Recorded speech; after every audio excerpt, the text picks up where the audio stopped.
बहुत दिनों के पश्चात फिर महर्षि ऋभु वहां पधारे। संयोगवश उस दिन वीरपुर नरेश की सवारी निकल रही थी। सड़क पर बड़ी भीड़ थी। निदाग एक और खड़े होकर भीड़ हट जाने की प्रतीक्षा कर रहे थे। इतने में ही महर्षि ने इनके पास आकर पूछा, यह भीड़ कैसी है? निदाग ने उत्तर दिया, राजा की सवारी निकलने के कारण भीड़ है।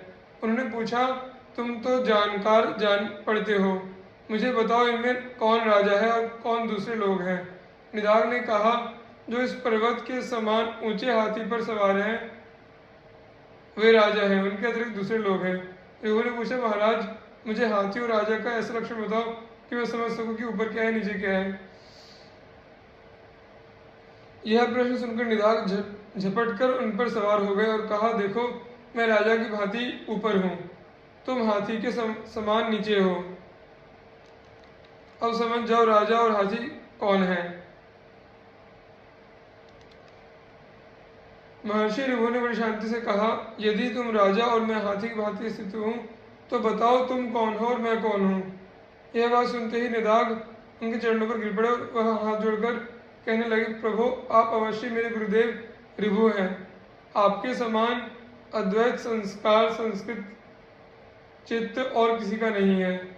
आप अवश्य मेरे गुरुदेव हैं। मैंने अनजाने बड़ा अपराध किया। संत स्वभावतः क्षमाशील होते हैं, आप कृपया मुझे क्षमा करें।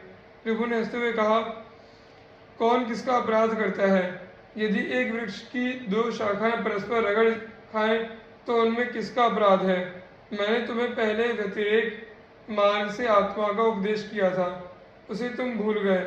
अब अन्वय मार्ग से किया है, इस पर परिनिष्ठित हो जाओ। यदि इन दोनों मार्गों पर विचार करोगे तो संसार में रहकर भी तुम इससे अलिप्त रहोगे। निदाग ने उनकी बड़ी स्तुति की, वे स्वच्छंदतया चले गए। ऋभु की क्षमाशीलता को सुनकर सनकादि गुरुओं को बड़ा आश्चर्य हुआ। उन्होंने ब्रह्मा के सामने इनकी महिमा गाई और उनका नाम क्षमा का एक अक्षर लेकर ऋभुक्ष रख दिया। तब से सांप्रदायिक लोग इन्हें ऋभुक्षानंद के नाम से स्मरण करते हैं। इनकी कृपा से निदाग आत्मनिष्ठ हो गए। श्री इक्ष्वाकु जी, परम पुरुष परमात्मा ने जब सृष्टि की इच्छा की तो सर्वप्रथम उनकी नाभि से एक स्वर्णमय कमल कोश प्रकट हुआ। उसी में चतुर्मुख ब्रह्मा जी का आविर्भाव हुआ। ब्रह्मा जी के मन से मरीचि और मरीचि के पुत्र कश्यप हुए। उनकी पत्नी अदिति से विवस्वान सूर्य का जन्म हुआ। विवस्वान की संज्ञा नामक पत्नी से श्राद्ध देव मनु का जन्म हुआ। परम मनस्वी राजा श्राद्ध देव मनु ने अपनी पत्नी श्रद्धा के गर्भ से 10 पुत्र उत्पन्न किए, जिनमें सबसे ज्येष्ठ इक्ष्वाकु जी थे। कहीं कहीं मनु जी की नासिका से इक्ष्वाकु का प्रादुर्भाव होना पाया जाता है।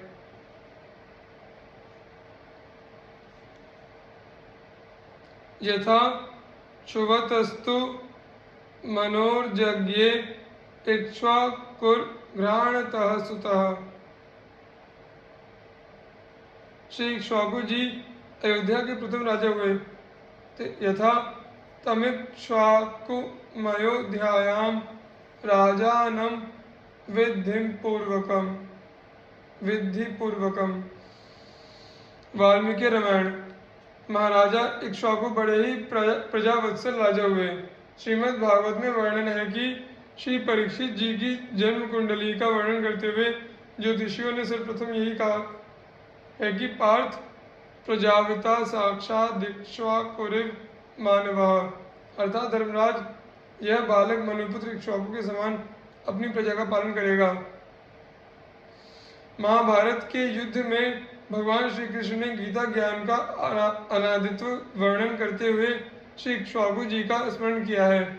यथा इमं विवस्वते योगम प्रोक्तवानहमव्ययं विवस्वान् मनवे प्राह मनुरिक्ष्वाक वे ब्रवीत।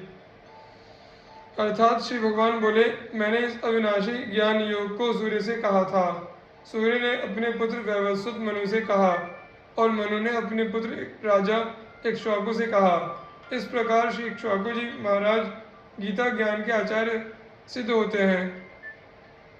रीवाम नरेश महाराज श्री रघुराज सिंह जी ने स्वरचित श्री राम रसिकावली भक्तमाल में श्री इक्ष्वाकु जी की लीला विनय निष्ठा का एक सरस प्रसंग वर्णन किया है। वे लिखते हैं कि जब ते महिपाल इक्ष्वाकु भय हरि लीला रचे शिशु संगन में सती भाव विलोकिक तासु हरि कयो मांगु रंगे रति रंगन में रघुराज कयो जिस खेलते हैं तुम तस खेलो उमंगन में मुस्काई कहो हरि तेरे वंश में खेलियो औध के अंगन में। इसी वरदान के फल स्वरूप स्वयं भगवान श्री राम ने इसी वंश में अवतार ग्रहण किया था। यथा इक्ष्वाकु वंश प्रभवो रामो नाम जनय श्रुतः। एक बार महाराज इक्ष्वाकु तीर्थ यात्रा करते हुए श्री जापक मुनि के आश्रम पर पहुंचे।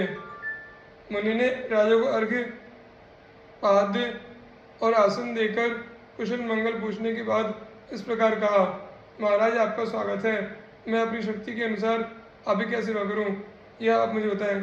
राजा ने कहा, विप्रवर, मैं क्षत्रिय राजा हूँ और आप स्वधर्म में स्थित ब्राह्मण हैं, अतः मैं आपको कुछ धन देना चाहता हूँ। ब्राह्मण ने कहा, नरेश्वर, आप उन ब्राह्मणों को दान करें जो प्रवृत्ति मार्ग में हो। मैं तो प्रतिग्रह से निवृत्त ब्राह्मण हूँ, अतः आपसे दान नहीं ले सकता। हाँ, आपको जो अभिष्ट हो वह कहें, मैं अपने तपोबल से पूर्ण कर दूंगा।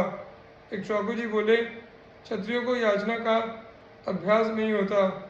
यदि कभी ऐसा प्रसंग प्राप्त होता है तो हम लोग तो यही कहना जानते हैं कि युद्ध दो। ब्राह्मण ने कहा, नरेश्वर, जैसे आप अपने धर्म से संतुष्ट हैं उसी तरह हम भी अपने धर्म से संतुष्ट हैं। हम दोनों में कोई अंतर नहीं है, अतः आपको जो अच्छा लगे वही कीजिए। महाराज इक्ष्वाकु ने इन उदारचेता ब्राह्मण मुनि से इनके समस्त जप साधन का फल मांगा। मुनि ने सहर्ष संकल्प कर दिया। तत्पश्चात राजा इक्ष्वाकु ने अपने समस्त पुण्यों का फल जापक मुनि को समर्पित कर दिया और कहा, हमारा और आपका सारा पुण्य हम दोनों के लिए समान हो और हम साथ साथ उसका उपभोग करें। जापक मुनि ने इनका अनुरोध स्वीकार कर लिया। फिर तो वे दोनों एक दूसरे का उपकार करते हुए एक साथ हो गए।